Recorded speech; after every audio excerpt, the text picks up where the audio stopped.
Uma palavra sobre nascer do Espírito, ou novo nascimento, ou ainda participar da comunidade da vida.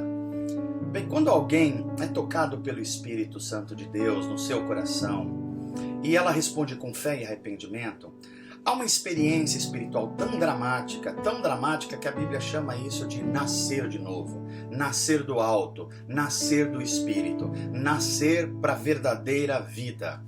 Então, esse ato de Deus, que é a salvação, a Bíblia deixa muito claro que significa nascer para uma vida eterna.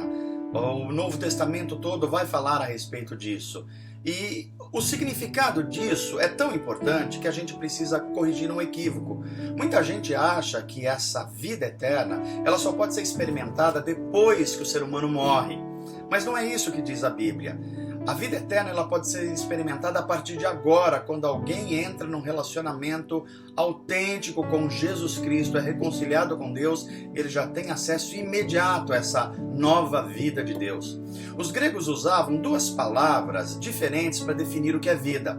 A primeira delas é a palavra bios. E eles estavam se referindo à vida natural, à vida orgânica, à vida biológica. Mas também eles usavam a palavra zoé. Zoé significa vida espiritual ou vida de Deus. Se o primeiro nascimento é um nascimento natural, biológico, o segundo nascimento é o nascimento do Espírito, portanto espiritual.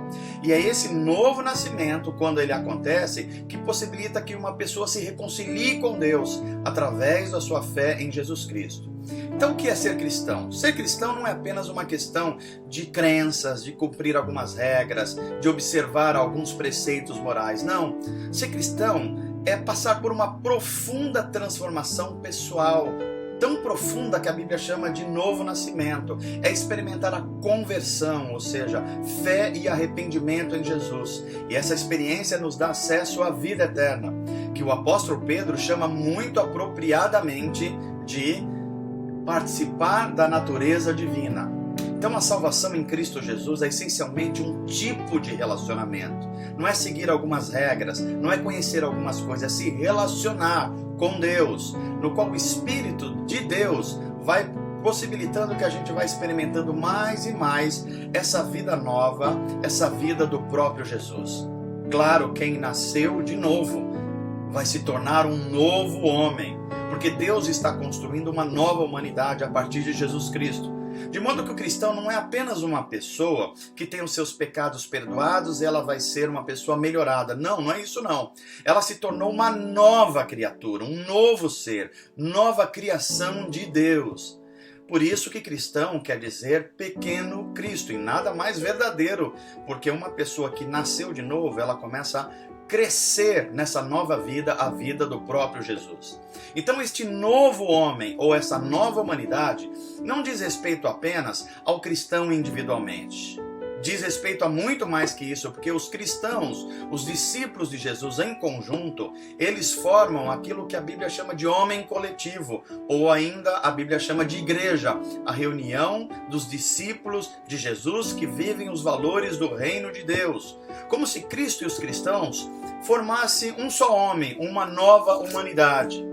Claro que alguém que experimenta um novo nascimento, que experimenta ser um novo homem, precisa viver uma nova vida. E esse processo de aprender a viver a nova vida, a Bíblia chama de santificação. É quando a gente vai se tornando mais e mais semelhante a Jesus Cristo. E uma vez que nós nos identificamos com Cristo, tanto na sua morte como na sua ressurreição, nós somos desafiados por Deus a andar em novidade de vida, novos valores, os valores do reino de Deus. E essa nova vida em Cristo possui o padrão do caráter de Deus, o padrão de justiça, de santidade, o padrão de obediência, o padrão de pureza e o padrão de serviço cristão. Então esse processo de santificação, ele pode ser melhor identificado através de dois conceitos. O primeiro conceito é o conceito de posição, aquilo que nós já somos em Cristo. E o outro conceito é o conceito de condição, aquilo que Deus está trabalhando em nós e exige que nós trabalhemos também para que a gente busque a santificação.